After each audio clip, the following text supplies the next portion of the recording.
मुस्लिमों के कई स्थानों पर जहां मजारें बनी हैं, कहीं पर हरा कपड़ा डाल देते हैं और वहां कब्जा करने की नीयत से उस जगह पर मजार बना लेते हैं। जब ये पूछा जाता है कि यह किसका स्थान है तो कहते हैं हमारे पीर का है। पीर कौन? कोई हमारा व्यक्ति मर जाता है, उसका स्थान में बन जाता है।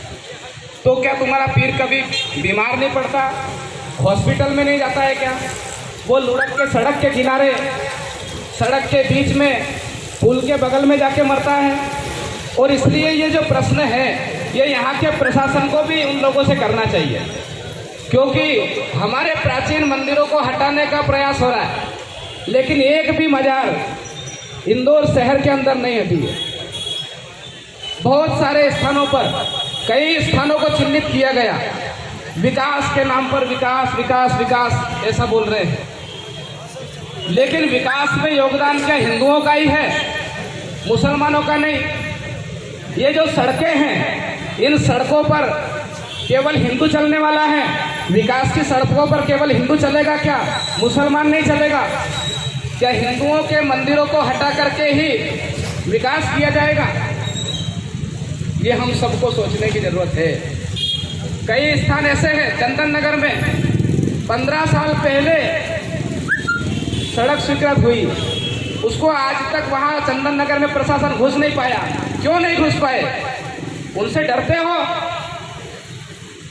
हिंदू समाज पर हमला करने के लिए, संतों का अपमान करने के लिए उनके मंदिरों में घुस रहे हो, बड़ी संख्या में वहाँ जाते हो, लोगों को डराने का प्रयास कर रहे हो।